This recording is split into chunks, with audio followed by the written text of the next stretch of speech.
धन्यवाद, धन्यवाद, धन्यवाद, धन्यवाद। परमपिता परमेश्वर, हम आपका हृदय से धन्यवाद करते हैं क्योंकि आप धन्यवाद के योग्य हैं। अपने जीवन को आपको समर्पित करते हुए, आपका धन्यवाद करते हुए आपके समीप आते हैं ताकि आपके अनुग्रह के लिए धन्यवाद करें, आपके महान प्रेम के लिए धन्यवाद करें।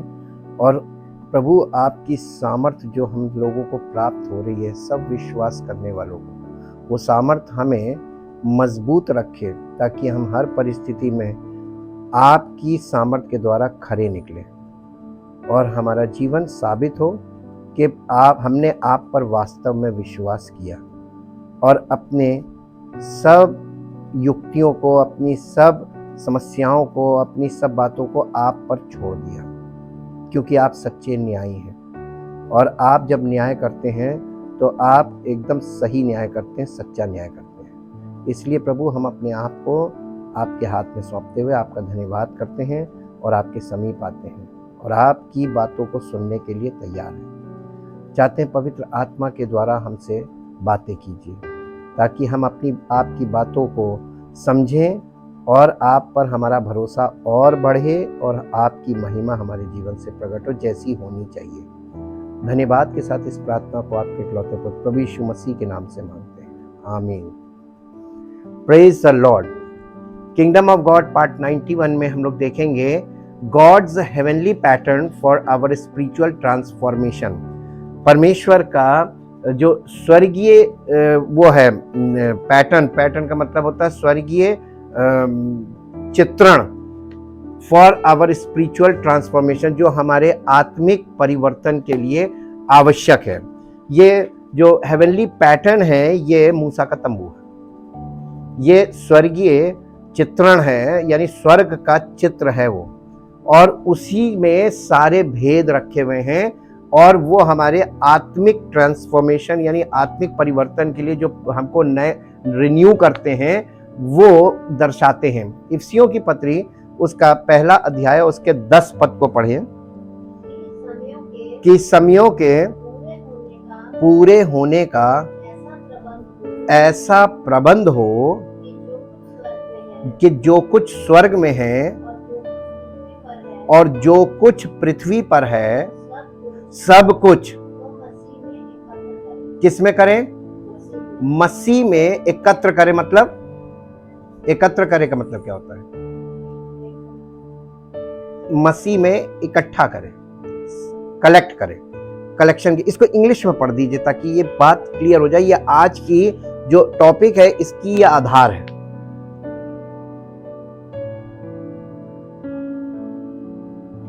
पुराने नियम के में जो मूसा का तंबू है, वहां से हम नए नियम में क्या चीज हमारे लिए रखी है वो हम देखेंगे। जैसा कि फॉर्मूला हम लोग लगाते हैं कि नया नियम पुराने नियम में गुप्त है और पुराना नियम नए नियम में प्रकट है। तो हम इसी फॉर्मूले के अंतर्गत स्टडी कर रहे हैं कि नया नियम जो है पुराने में जो छिपा हुआ था वो नए नियम में कैसे प्रकट हुआ। He planned for the maturity of the times, यानी समय की पूरा होने का प्रबंध क्या है, ये मूसा के तंबू में हमको देखना है जी। And the climax of the ages, यानी युग के परिवर्तन के समय जो क्लाइमेक्स आता है वो क्या होता है जी।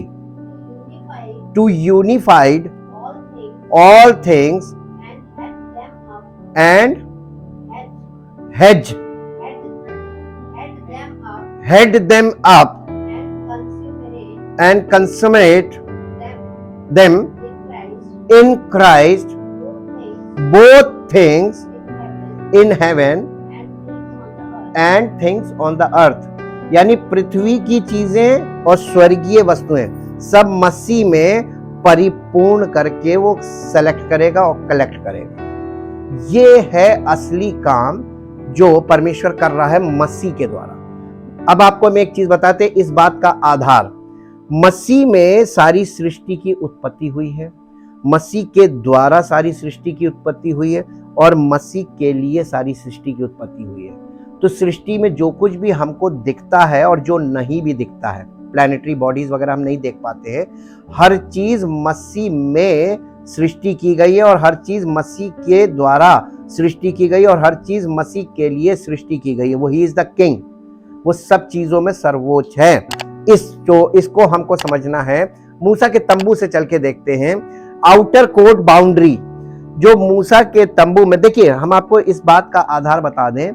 कल हम लोगों ने देखा था कि परमेश्वर ने मूसा को दिखाया था, जो दिखाया था उस दिखाने के बाद उसने उसको बोला कि जो तूने देखा है उसी के अकॉर्डिंग बनाना। अब आप थोड़ा सा प्रैक्टिकल हो जाइए। आपको कोई चीज दिखा दी जाए, पिक्चर दिखा दी जाए, और आपको वो पिक्चर दिखा दी, आपको पिक्चर यहाँ पे छप गई अंदर कि हमें ये बनाना है।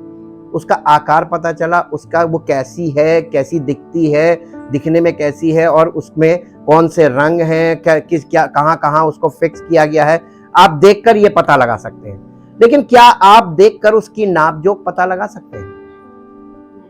नहीं। तो अब देखिए, परमेश्वर ने उसको जो दिखाया, कहा वही बनाना है, तो चित्र बहुत जरूरी है। उसके बाद उसने कहा कि अब उसको मूसा को परमेश्वर की सुननी थी, क्योंकि दिखा तो दिया कि बनना क्या है, लेकिन अब सुनना क्या था कि कैसे बनेगा, नाप क्या होगी, हर चीज की नाप, और उसके बाद वो नाप से बननी है एकदम एक्यूरेट।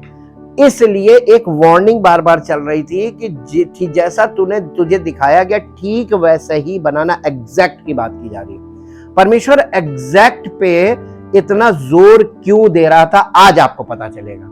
वो एग्जैक्टनेस, आज उसका एक थोड़ा सा आपको अंश पता चलेगा कि उस एग्जैक्ट में क्या छिपा हुआ था। और लोग आइडिया में जाते हैं, अंदाज लगाते हैं कि अच्छा ये ऐसे है तो ऐसे ही बनाना है, और लगभग इतना होगा, 2 फुट करीब होगा तो 2 फुट का बना देंगे। ये इसको बोलते हैं अजम्पशन और प्रिजम्पशन, अनुमान पे काम करना। कलीसिया में अनुमान से जितने लोग काम करते हैं वो झूठे सेवक कहलाते हैं, झूठे शिक्षक कहलाते हैं। वो अनुमान लगाते हैं कि ये ऐसा होना चाहिए। इसको स्पेक्युलेशन बोलते हैं इंग्लिश में, कि व्यर्थ विचार करना और उस विचार को आगे बढ़ा देना लोगों में शिक्षा के रूप में। यही झूठी शिक्षा बनती है। आउटर कोर्ट बाउंड्रीज, निर्गमन की पुस्तक 27 अध्याय उसका 18 पद पढ़िए। देखिए यहां पर नाप भी बताई गई है। अब आप सोच रहे होंगे इस नाप को कभी किसी ने पढ़ा नहीं होगा, हमें पक्का मालूम है ये कोई नहीं पढ़ता।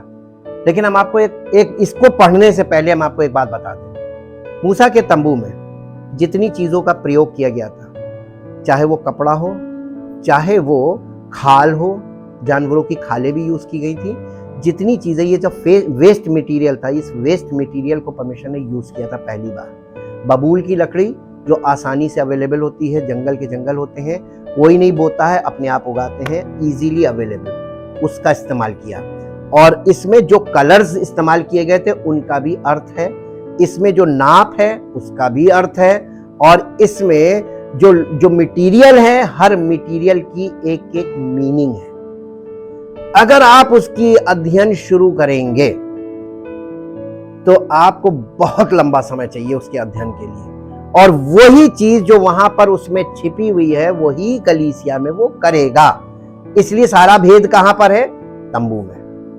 तंबू में सारा भेद है, वो पूरा रेवलेशन ऑफ जीसस क्राइस्ट है, ये समझ लीजिए। अब हम लोग इसमें थोड़ा थोड़ा अंश कर करके जाते हैं जहां हमें जितनी जरूरत पड़ती है। निर्गमन की पुस्तक 27 अध्याय 18 पद।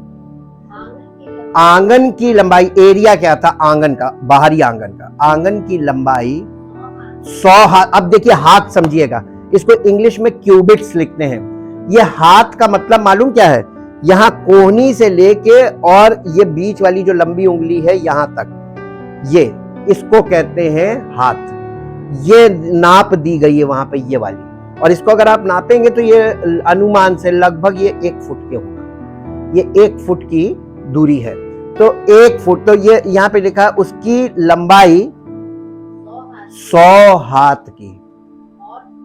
हाँ, अगर हम अनुमान ले लेते हैं तो 100 फुट लंबा और चौड़ाई 50 हाथ की। हाँ, और उसके कनात जो बाउंड्री के लिए लगाई गई थी उसकी ऊंचाई 5 हाथ की। ठीक, अब इसको कैसे हमको एरिया निकालना है इसका, तो लंबाई 2 थी ऐसे और ऐसे दोनों साइड में, तो 100 + 100 कितना हुआ 200, और फिर चौड़ाई थी 50 और 50 कितना हुआ, जोड़िए 100। अब ये पूरा जोड़ दीजिए, 200 + 100 300, और ऊंचाई कितनी थी 5 हाथ, है ना, तो 5 से उसको गुणा कर दीजिए, 300 × 5 1500। वेरी गुड, बहुत अच्छी मैथ है। अब देखिए आप, the tabernacle's outer wall was 100 cubits in length, 50 cubits in width and 5 cubits in height. If we add the two longer walls, 100 + 100 हो गया 200, to the two shorter walls 50 + 50 is equal to 100, we find that the tabernacle courtyard has a perimeter of 300 cubits, यानी 300 square foot आ गया उसका area, ठीक है। If you multiply 300 cubits by 5 cubits, the wall height, we find that the wall was 1500 square cubits, यानी square foot कह लीजिए, square qubits आ गया, ठीक है, 1500 square qubits. The outer court had the brazen altar and the brazen laver. ये बाहरी आंगन में 2 वेदियां हुआ करती थी, एक थी पीतल की वेदी और एक थी पीतल की हौदी। अब बहुत ध्यान से और रिलैक्स होकर सुनिए, ये पीतल की वेदी जो थी ये क्रूसिफिक्शन ऑफ जीसस क्राइस्ट उसको दिखाती है, और जो पीतल की हौदी थी ये हमारे हृदय परिवर्तन को, जब हम उस बलिदान पर विश्वास करते हैं तो पिता पुत्र पवित्र आत्मा के द्वारा हमारा शुद्धिकरण होता है, बॉर्न अगेन है ये, यहाँ पे हम बॉर्न अगेन होते हैं और हमें पवित्र आत्मा देकर अंदर की ओर भेजा जाता है होली प्लेस में, ठीक। तो ये हमारी एंट्री होती है ये 2 वेदियों के द्वारा, where Jews brought their ritual sacrifices of God। ये जो बाहरी आंगन था ये 2 वेदियां थी, यहाँ पे जो पहली वेदी थी पीतल की वेदी जहां बलिदान चढ़ाए जाते थे, यहाँ पर यहूदी लोग अपने परंपरागत तरीके से रिचुअल सैक्रिफाइसेस, यानी वो प्रति वर्ष वहां पर बलिदान लेकर जाते थे, बलिदान चढ़ाते थे, ठीक। ये स्मरण रहे ताकि कि इस वेदी के बलिदान से ही हमको उद्धार प्राप्त होगा, हुआ नहीं था, होना होता था, ये सिर्फ सिंबॉलिक था, ये बलिदान जिसे आज रिचुअल में बदल दिया गया। लोगों की आदत पड़ गई है कि दे दो, परमेश्वर को भेंट दे दो, परमेश्वर प्रसन्न हो जाएगा, जबकि परमेश्वर के वचन में लिखा वो घूस नहीं लेता। आप परमेश्वर को पैसा देकर पाप से माफी नहीं पा सकते, और आज लोग रिचुअल्स में यही करते हैं कि इधर गलती करो और इधर चढ़ावा चढ़ा दो। ये आप देखिए हर रिलीजन में चल रहा है, और ये पहला तंबू खड़ा हुआ है इसका मतलब हमारे जीवन में। अब आप देखिए यहां से अब टर्निंग शुरू हो जाती है। इन अदर वर्ड्स, दूसरे शब्दों में, the courtyard represents the age of the law. ये जो बाहरी आंगन है ये व्यवस्था के युग को प्रकट करता है। कैसे पता चलता है व्यवस्था का युग?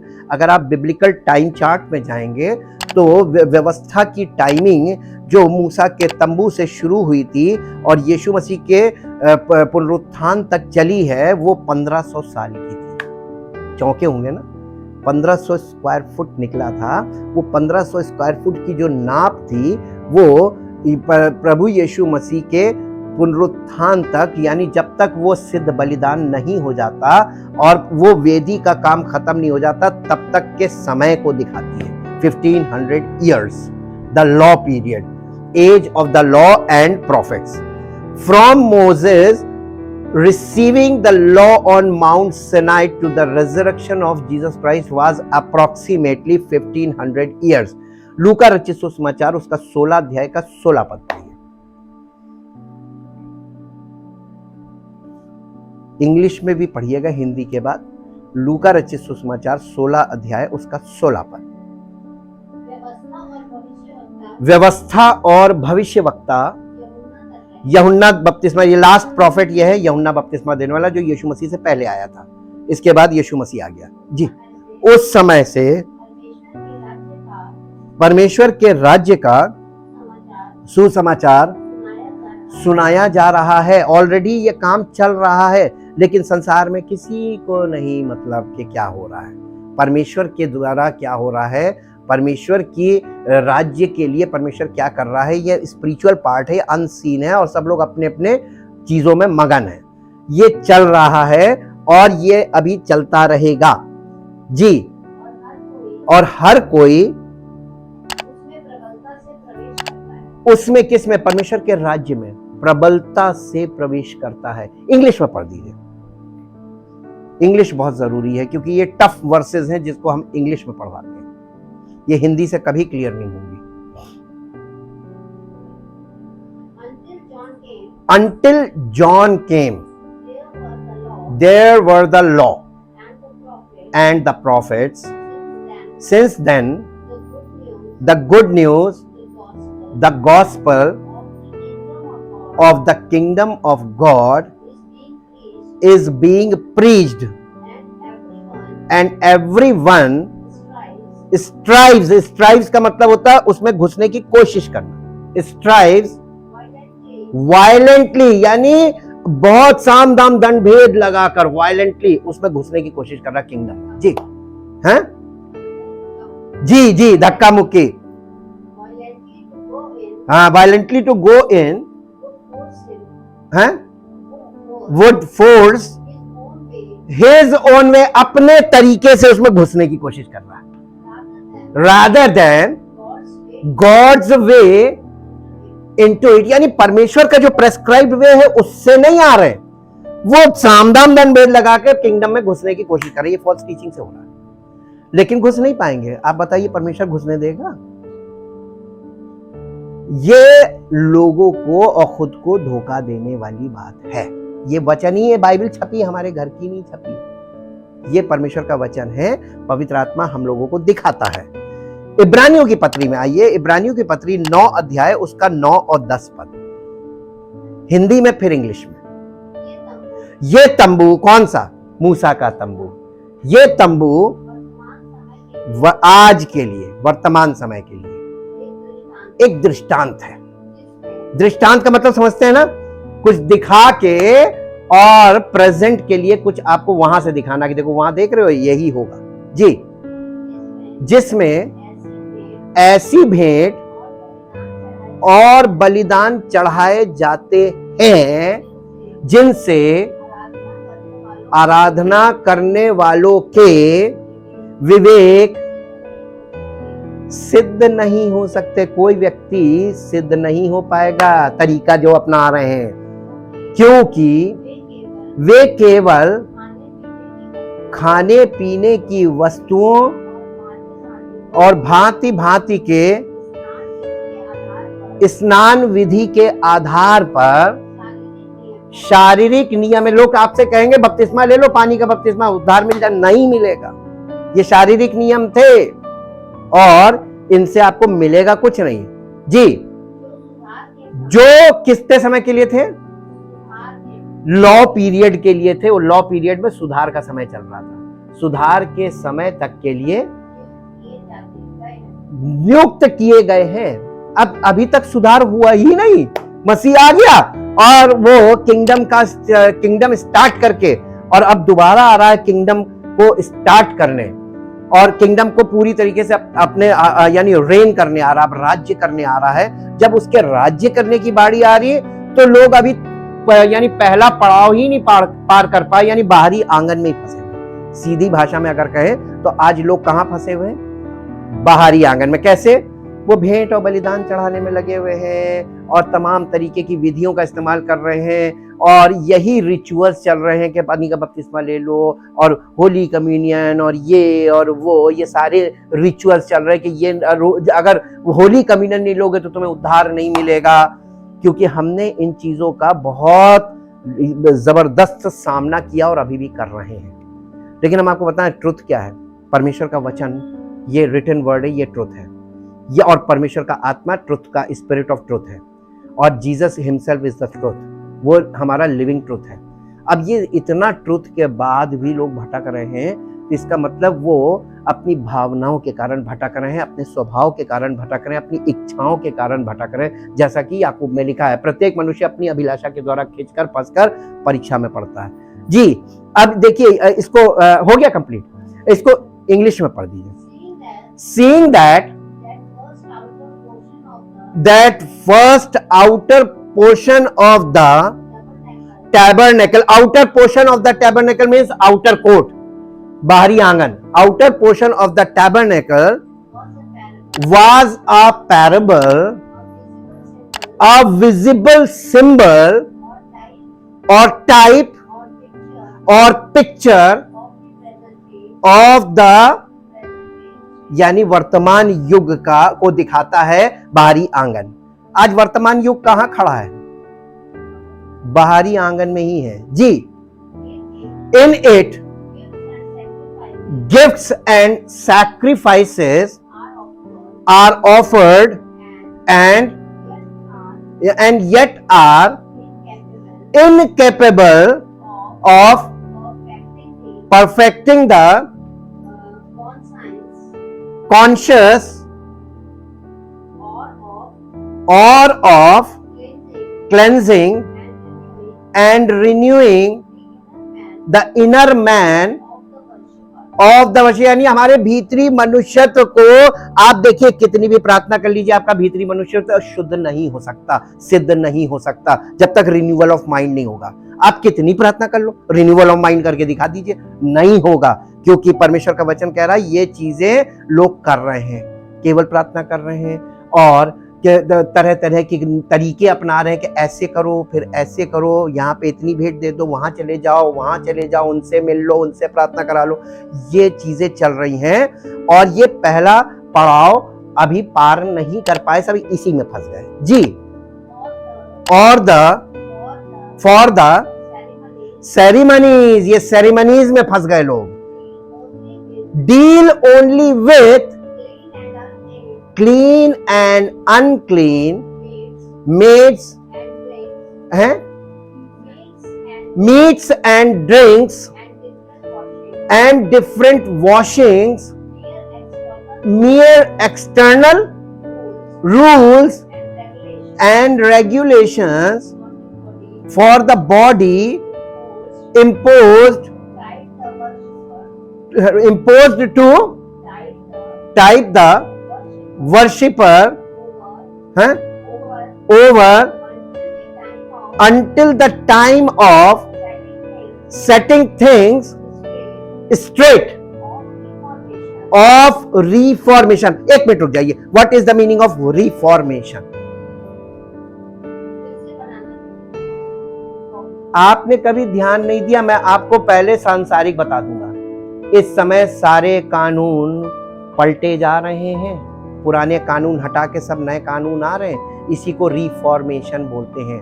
हर मंत्रालय का रिफॉर्मेशन होना है, पुलिस विभाग का भी रिफॉर्मेशन होना है, हमारे यहाँ हर विभाग में रिफॉर्मेशन चल रहा है, शिक्षा में भी रिफॉर्मेशन आ रहा है, न्यू एजुकेशन पॉलिसी है ना। तो ये जो रिवाइवल है, यानी सब चीजों का पूरा पुरानी पद्धति का बिल्कुल हटा देना और नई पद्धति लेकर आना, ये रिफॉर्मेशन है। स्पिरिचुअली परमेश्वर कहीं हमसे ज्यादा एडवांस है कि उसने उस तंबू में सारे रिफॉर्मेशंस रखे, लोगों को रिफॉर्मेशन दिखाई नहीं दिए, अभी लोग आंगनी में फंसे हुए जी। हाँ, reformation of the complete new order, new world order आ रहा है, नई सदी शुरू हो गई, किसी को कोई पता ही नहीं कि अब दुनिया में क्या होने वाला है। New age is going to be start और न्यू वर्ल्ड ऑर्डर शुरू होने जा रहा, बहुत हार्ड होगा, ये पहले आपको बता दें। एंड टाइम आपको प्रोफेसीज अब क्लियर होने लगी होंगी, अगर नहीं हुई है तो होने लगेंगी, अगर आपने समझ लिया ये विषय जी। When Christ the Messiah shall establish the reality of what these things foreshadow, यानी मसीह इन बातों की वास्तविकता प्रकट करेगा कि ये जो मूसा के तंबू में चीजें थी, इनका क्या एक्चुअली मीनिंग है। ए बेटर बेटर कोवेनेंट, यानी नए नियम के द्वारा ये चीजें प्रकट कर दी जाएंगी कि वो था, वही चीज यहां पर है एज इट इज, लेकिन वहां फिजिकल था, यहां स्पिरिचुअल है। और कौन करेगा? Jesus Christ. और उसने किया, लोग समझ नहीं पाए। गलातियों की पत्री 4 अध्याय का 4 पद पढ़िए। परंतु प्रभु यीशु मसीह कब आया? लॉ पीरियड में क्यों नहीं आया? क्योंकि परमेश्वर का वचन बताता है जब समय पूरा हुआ तो परमेश्वर ने, इसका मतलब यीशु मसीह आया नहीं, उसको परमेश्वर ने, पिता ने भेजा। तो परमेश्वर ने अपने पुत्र को भेजा जो स्त्री से जन्मा और व्यवस्था के पीरियड में ही पैदा हुआ, व्यवस्था के अधीन उत्पन्न हुआ, ताकि व्यवस्था के अधीनों को, उनको मोल लेकर छुड़ा ले और हमको, यानी अन्य जाति जो हम लोग, हमको ले पालक, हाँ, यानी हमको गोद ले, उनको छुड़ा ले और हमको गोद ले जी। ये इसको इंग्लिश में पढ़ दीजिए, in English, Galatians chapter 4 verse 4।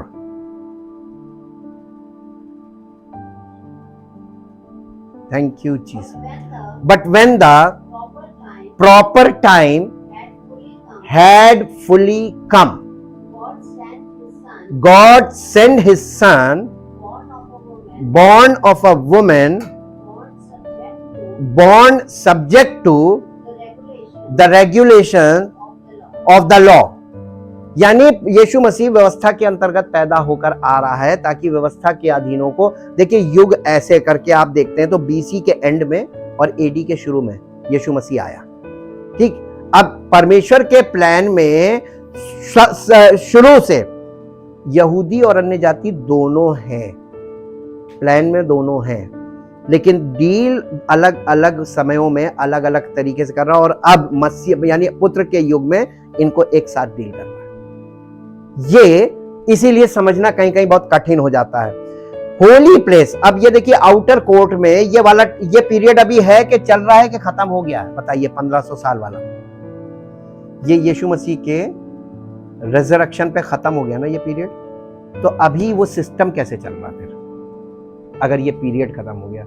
Law period खत्म है, लॉ एंड प्रॉफिट टाइम खत्म हो गया, अब ये पीरियड कैसे चल रहा है जबकि परमेश्वर क्या है, ये वाली फाइल क्लोज हो, अमेंडमेंट क्यों नहीं हुआ? और इसके अलावा ये तो खत्म हो गया, अब आगे आइए दूसरा, होली प्लेस, जो टेंट ऑफ मिलाप वाला तंबू जिसको बोलते हैं, जो पहला भाग था मूसा के तंबू का, द टेंट ऑफ कॉन्ग्रीगेशन यानी holy place was 20 qubits length, 10 qubits width and 10 qubits height, यानी जिसकी लंबाई 20 हाथ, चौड़ाई 10 हाथ और जिसकी ऊंचाई 10 हाथ थी। अब आप 20 गुणे 10 गुणे 10 कितना हुआ? करिए, 20 गुणे 10 गुणे 10, 2000, बिल्कुल एक्यूरेट है, बहुत सही। अब आप देखिए, the total area was 2000 square qubits, 2000 square foot का एरिया हो गया। हाँ, वो क्यूबिट्स में था। क्यूबिट का मतलब ये बड़ी उंगली से लेके और कोहनी तक ये नाप है, हाथ का मतलब ये है बाइबल में।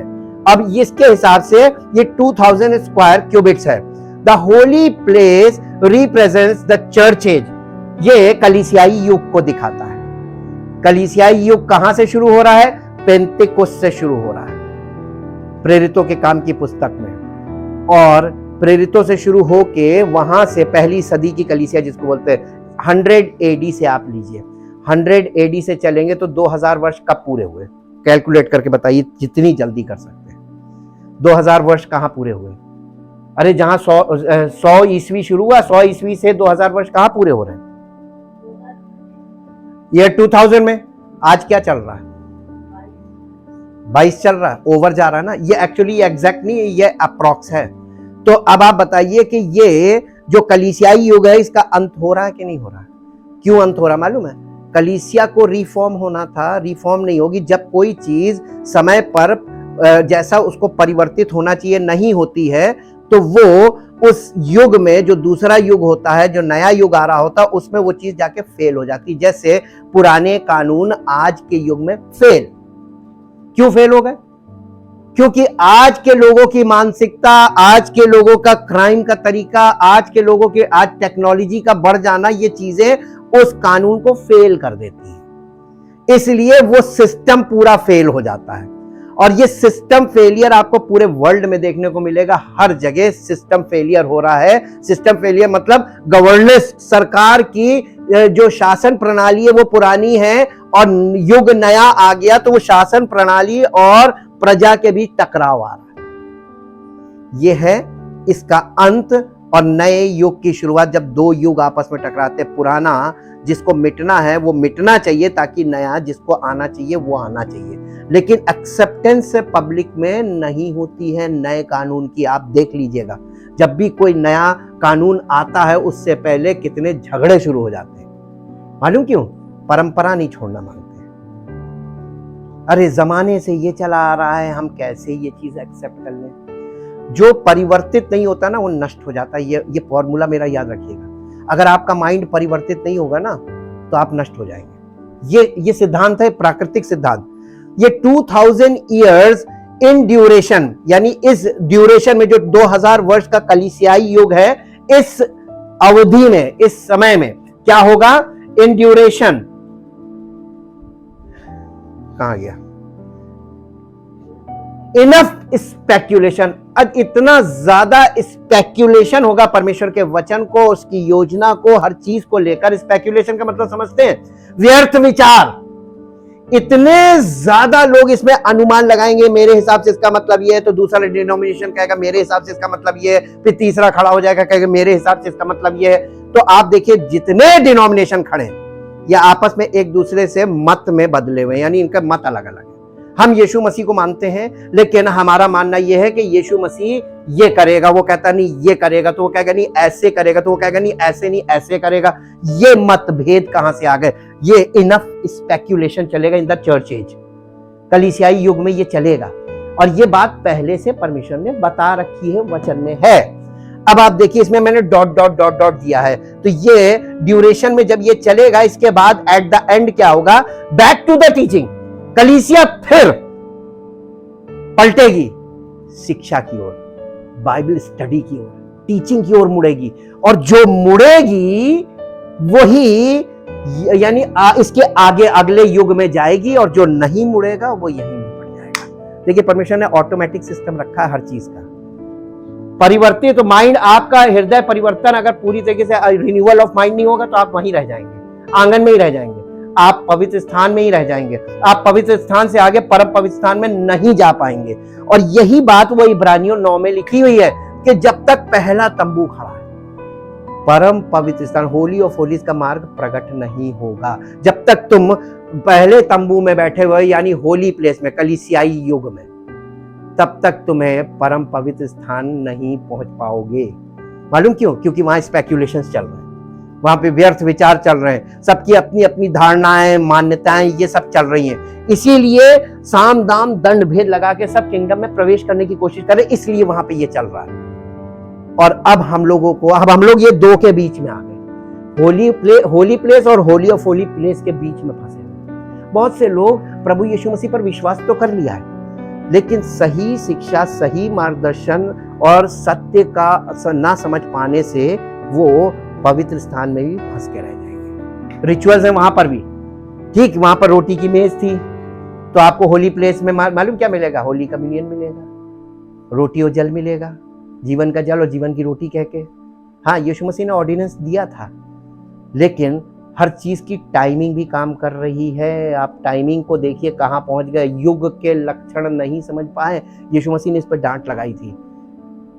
यहां से हम देखते हैं कि हम इसके आगे चलते, होली ऑफ होलीज यानी मोस्ट होली प्लेस, परम पवित्र स्थान या अति पवित्र स्थान, place had dimensions of 10 into 10 into 10, 100 लंबाई नहीं, 10 लंबाई, 10 ऊंचाई, 10 चौड़ाई। अब इन तीनों को गुणा कर दीजिए, कितना आएगा? 1000। अब देखिए, ये कहलाता है, ये जाके बन जाता है, this represents the millennial kingdom of Christ, मसीह का 1000 वर्ष का राज्य। कब आएगा? जब तक आप यहीं फंसे हुए हैं तो आप उस राज्य में कैसे प्रवेश करेंगे? यही किंगडम ऑफ गॉड है। किंगडम ऑफ गॉड में प्रवेश करने वाले यहाँ रुकेंगे नहीं। जो फंस गया वो फंस गया। यहां से आपको आगे बढ़ना, इसीलिए रिलीजियस वे नहीं, हमने पहले आपको एक इशारा दिया था, धर्म के द्वारा आप परमेश्वर तक नहीं पहुंच पाएंगे और धार्मिक कर्मकांड से बिल्कुल नहीं पहुंच पाएंगे। इसलिए आपको इन चीजों से अपने आप को बचाना होगा।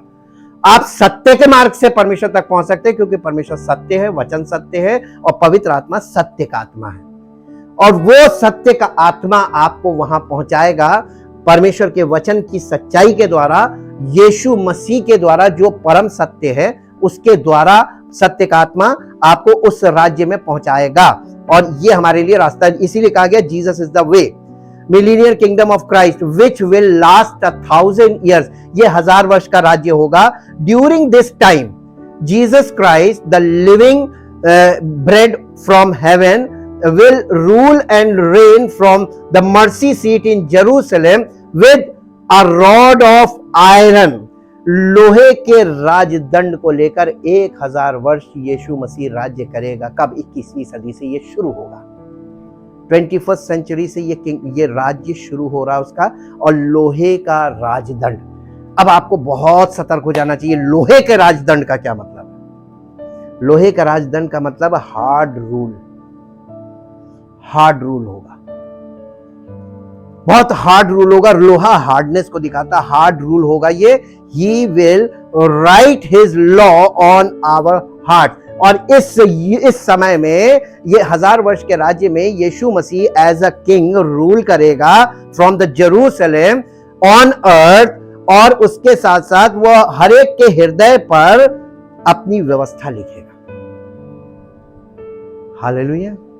तो जिन्होंने अपने आप को मसीह को समर्पित किया है वो सावधान रहें, हर चीज से आपको अपने आप को बचाना है।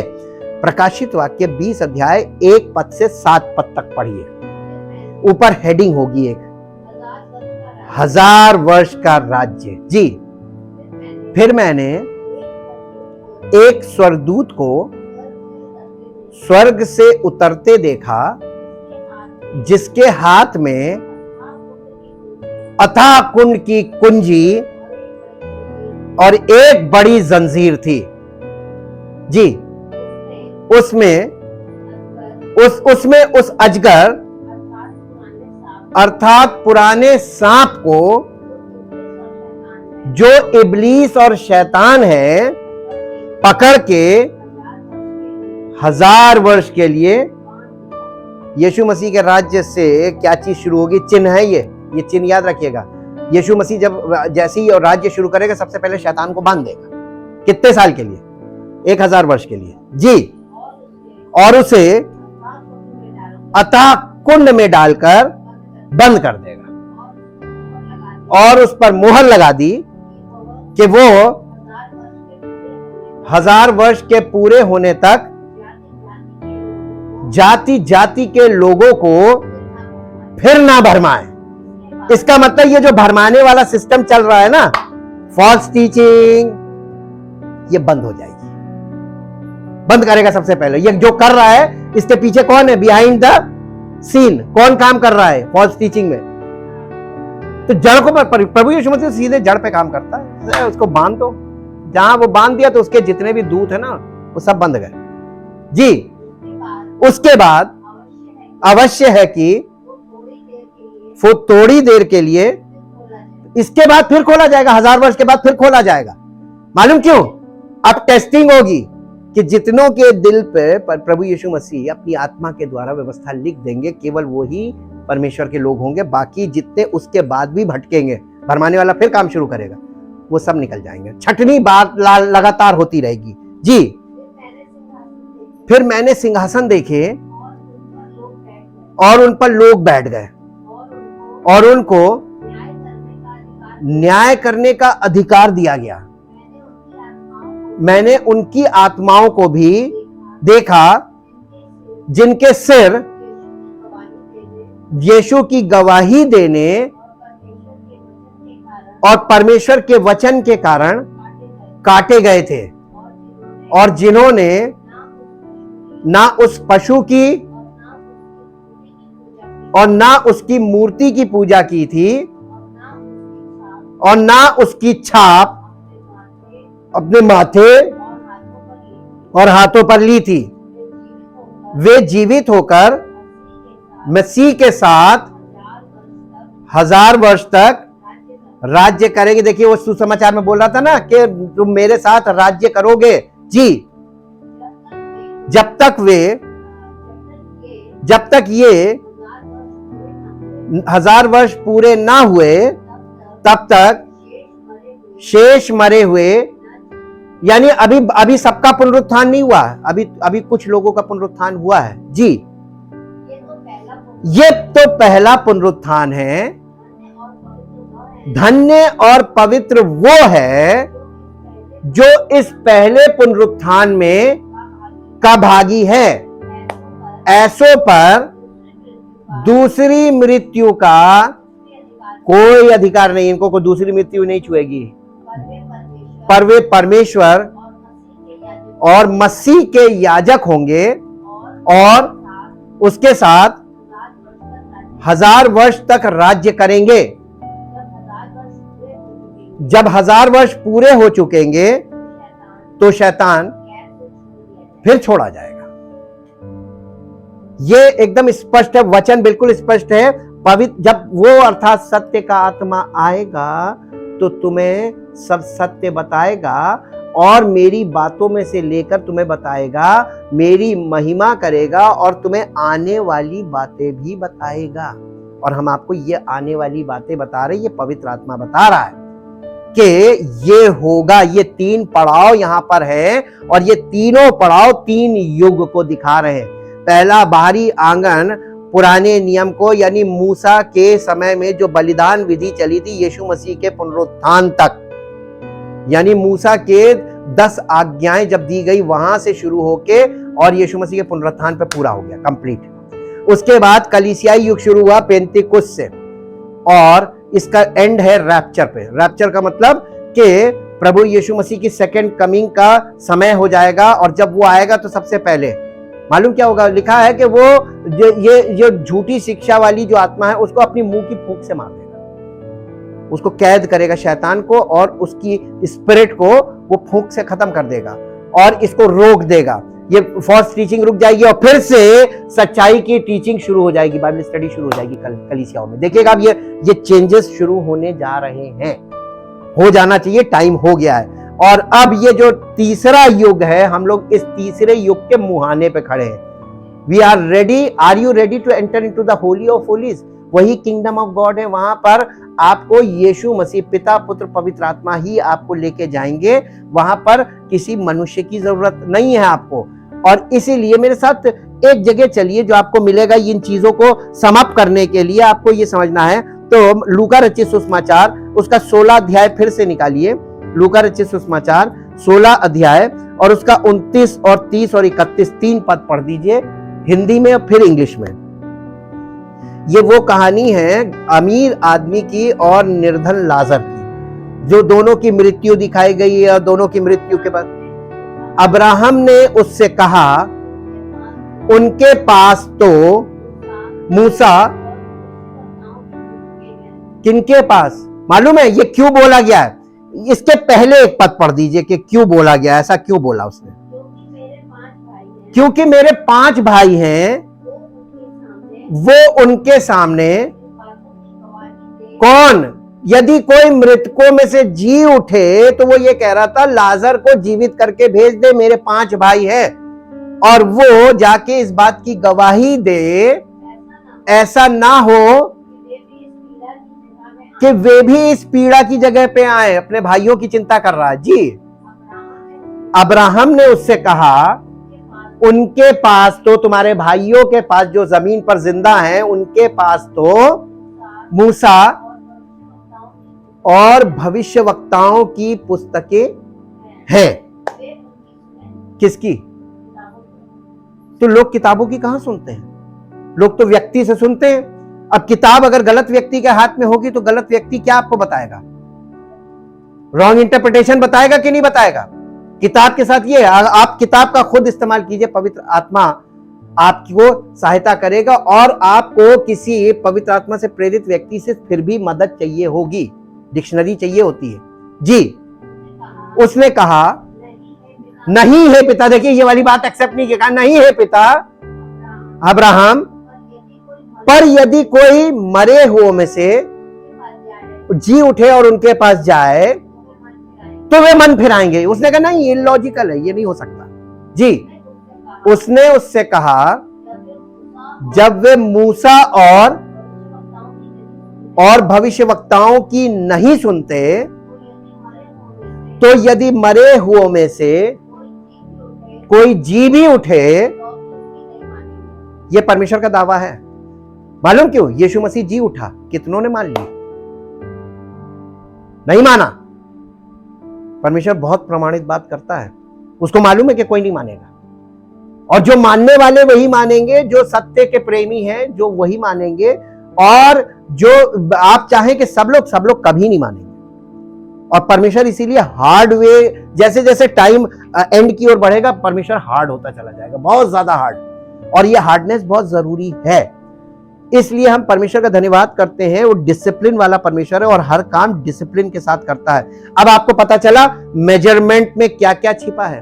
एक एक फर्नीचर का मेजरमेंट है। आपने कभी भी उनकी नाप को ये सोचा होगा कि नाप तो ऐसे ही दी हुई है ना, नाप का भी मतलब है।